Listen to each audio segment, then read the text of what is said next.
Everyone, welcome back to my channel smart study with Srishti. आज हम पढ़ेंगे एसएसटी क्लास 7 चैप्टर 1 जिसका नाम है ऑन इक्वालिटी। तो चलिए हम इसे शुरू करते हैं। Equality in Indian democracy. जो भारत का संविधान है वो कहता है कि जितने भी पर्सन हैं वो कंट्री में वो इक्वल मानते हैं। इसका मतलब कोई भी एक पर्सन कंट्री में, चाहे वो मेल हो या फीमेल हो, किसी भी कास्ट से हो, रिलीजन से हो, ट्राइब से हो, एजुकेशनल और इकोनॉमिक बैकग्राउंड से हो, उसको हम इक्वल ही मानेंगे। ठीक है, ये ऐसा मतलब इनइक्वालिटी, ये हम ऐसा नहीं करते कि इनइक्वालिटी एग्जाइट करती है, इट डजंट। लेकिन एटलीस्ट जो हमारा लोकतांत्रिक भारत है उसका जो प्रिंसिपल है इक्वालिटी का, हर पर्सन को इक्वल मानने के कहते हैं। पहले जब कोई कानून नहीं होते थे तो पीपल को हम डिस्क्रिमिनेशन से मतलब नहीं प्रोटेक्ट कर सकते थे, है ना, और उनको मतलब इल ट्रीटमेंट से। लेकिन अब सेवरल वर्क हो गए हैं जो पीपल ट्रीट हो सकते हैं इक्वली, है ना। जो रेगनाइजेशन है इक्वालिटी का, वो इंक्लूड करता है कुछ प्रोविजन कॉन्स्टिट्यूशन में।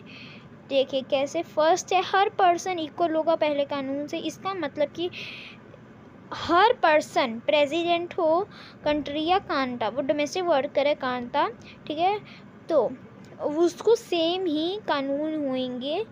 ठीक है, कोई मतलब डिस्क्रिमिनेशन नहीं होएगा, सेम कानून होंगे उसके लिए भी।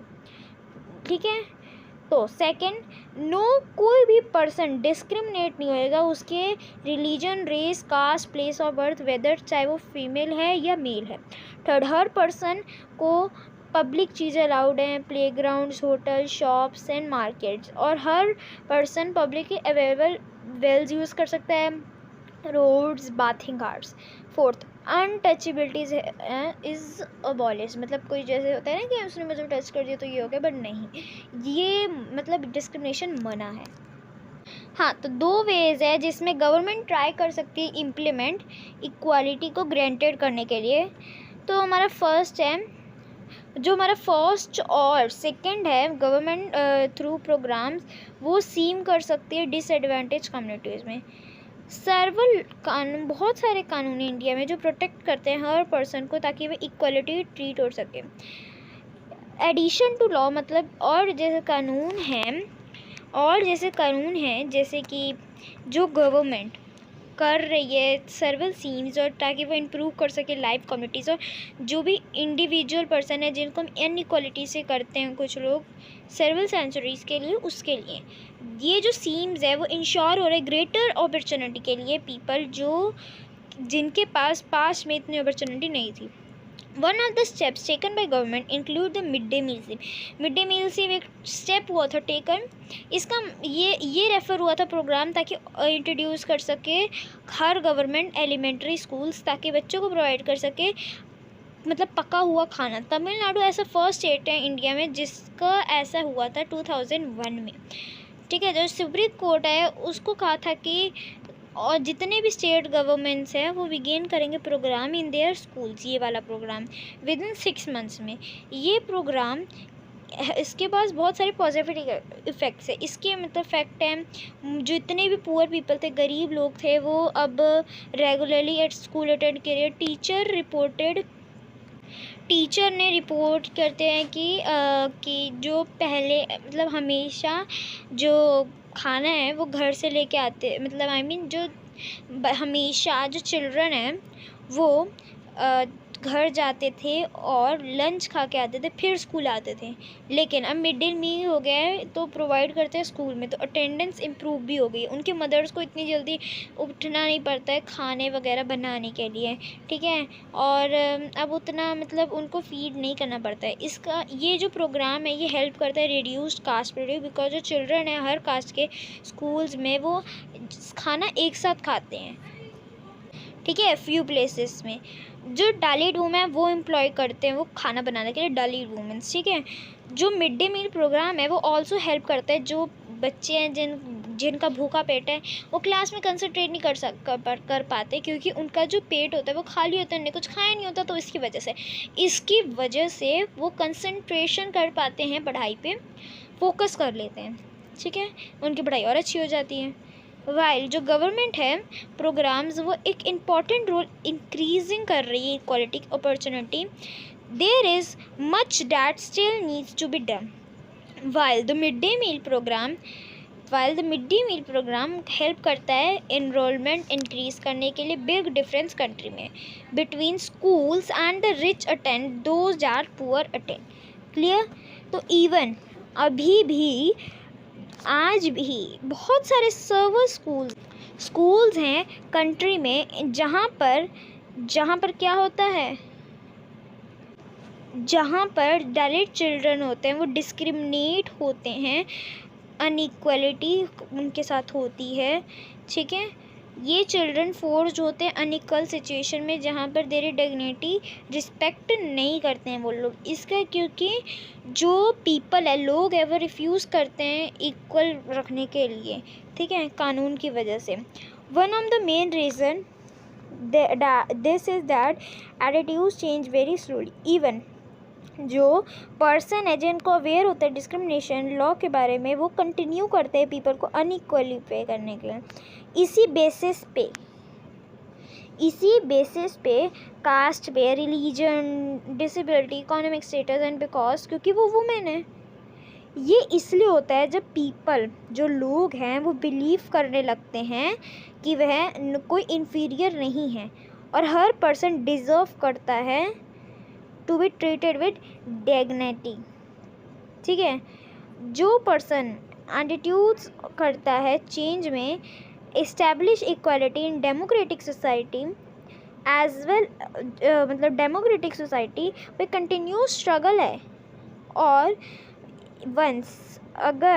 one in which individual as well as various communities in Indian contributes to, and you will read more about this in this book। इसके बारे में तुम और पढ़ोगे इसके बुक में। तो चलो अब ये क्या गिवन है, issues of equality in other democracy. तुमने प्रोबेबली वंडर किया होगा कि इंडिया एक ऐसी डेमोक्रेटिक कंट्री है जहाँ पे इनइक्वालिटी और स्ट्रगल होते हैं, इक्वालिटी कंटिन्यू एग्जिट होते हैं। जो ट्रूथ है मैनी डेमोक्रेटिक कंट्री का वर्ल्ड में, वो इशू करता है इक्वालिटी कंटिन्यूस करती है by the keys issue around which community struggle. ठीक है, जैसे एग्जांपल जो यूनाइटेड स्टेट्स हैं अमेरिका और African America, whose ancestors were the slaves who were brought over the Africa, continue to describe their lives। आज भी वो अनइक्वल माना जाता है। इसका मतलब फैक्ट है कि जो मूवमेंट है 1950s की, तो वो पुश करती है equal right to African and American. Prior जो अफ्रीकन और अमेरिकन हैं वो ट्रीटेड होते हैं इसमें अनइक्वली, ठीक है, यूनाइटेड स्टेट्स में, और डिराइव्ड होते थे इक्वलिटी लॉज की वजह से। फॉर एग्जांपल जब ट्रैवलिंग कर रहे थे, when travelling by the bus, इधर to sit at the back of the bus, get up from seat whenever a white person wish to it। ठीक है, मतलब इसका मतलब हुआ कि जैसे कि तुम बस में बैठे हो, तुम सीट पे बैठे हो पीछे, ठीक है, और जो बस है उसमें से मतलब बस और get up from seat whenever white, मतलब तुम खड़े होते हो जब कोई वाइट पर्सन आता है और तुम्हें विश वगैरह करता है, मतलब वो सीट बोलता है तुम्हें, तो तुम सीट उसको देते हो। रोज़ा parks 1913 2005 was an American African women tired from long day and बहुत थक गई थी और रिफ्यूज़ कर रही थी सीट वाइट मैन को 1 दिसंबर को और कौन से साल को 1955 को, ठीक है, और रिफ्यूज़ करती थी सीट, मतलब वो कह रही थी कि मतलब सीट के लिए हर refusal that started a huge agitation against the unequal wage. ठीक है, जहाँ पर अफ्रीकन एंड अमेरिकन ट्रीटेड होते थे, और वो उसको हम सिविल राइट्स मूवमेंट भी कहते हैं। सिविल राइट मूवमेंट 1964 में तो प्रोवाइड होता था डिस्क्रिमिनेशन पे basis race, religion and national origin. ये ऑल्सो स्टेट होता है स्कूल्स में, जब स्कूल खुले थे अफ्रीकन अमेरिकन चिल्ड्रन के, तो उनको ज़्यादा दिन अटेंड करने को, ज़्यादा दिन वो एक साथ अटेंड नहीं कर सकते, मतलब ज़्यादा दिन उनको ऐसा नहीं था कि अब उनको ज़्यादा दिन सेपरेट स्कूल्स स्पेशली उनके नहीं कर सकते। अब उनके लिए स्पेशली ऐसा हुआ है कि मतलब उनके लिए स्पेशली एक दूसरे पहले एक साथ नहीं बैठेंगे वो, मतलब अलग अलग बैठेंगे, ठीक है। हाउएवर जो डिस्पाइट है ये एक मेजॉरिटी अफ्रीकन और अमेरिकन की, ताकि वो कंटिन्यू कर सके प्यूरेस्ट इन द कंट्री। मतलब इसका मतलब है कि पूरे जो मेजॉरिटी है अफ्रीकन और अमेरिकन की, वो कंटिन्यू करते हैं प्यूरेस्ट इन द कंट्री, मतलब गरीब टाइप है ना, वो करते हैं कंटिन्यू कंट्री में, ठीक है। मोस्ट अफ्रीकन और अमेरिकन चिल्ड्रन अफोर्ड होते हैं ताकि वे गवर्नमेंट स्कूल्स के पास फ्यूअर फैसिलिटीज़ और प्योरली क्वालिफाइड टीचर्स हो जब compare to white students who इधर टू प्राइवेट स्कूल और live in areas which government school has highly rated the private school. Challenge democracy, कोई भी कंट्री डिस्क्राइब नहीं होती बीइंग कंप्लीट डेमोक्रेटिक, है ना। देयर आर ऑलवेज, हर कम्युनिटीज़ होती है और इंडिविजुअल ट्राई होते हैं एक्सपेंड करने के लिए आइडिया ऑफ डेमोक्रेसी और पुश करते हैं ग्रेटर रिकॉग्नाइजेशन इक्वालिटी को exciting as well as new issues पे। Central to this is the struggle, इससे ही जुड़ा है स्ट्रगल रिकॉग्नाइजेशन, हर पर्सन को इक्वल मानना है और डिग्निटी और टू मेंटेन। इस बुक में तुम और पढ़ोगे इस इशू इक्वालिटी के बारे में, अफेक्ट्स वेरियस एस्पेक्ट्स, है ना, और daily life democratic India. As you read this chapter think about whether as the equality all person and their being able to maintain the dignity is a world, ठीक है। बस इसमें इतना ही था और इसके क्वेश्चन आंसर्स मैं आपको बाद में नेक्स्ट वीडियो में बता दूंगी। सो अभी वैसे हम ये भी कर लेते हैं एक्सपेक्ट ऑफ 15, क्या पता ये भी हमारा इम्पोर्टेंट हो, है ना। Expect for Article 15 of the Indian Constitution, provision of discrimination on ground of religion, race, caste, sex or the place of birth।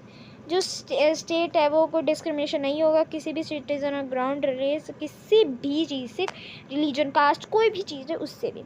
No citizen sold on grounds only of religion, race, ऐसे वगैरह जो subject है और disability है। Access to shops, मतलब उनके लिए हर चीज़ available है, या वो वेल्स, टैंक, वाट कार्ड्स, जितनी भी चीज़ें पब्लिक के लिए वो यूज़ कर सकते हैं। बस इसमें इतना ही था।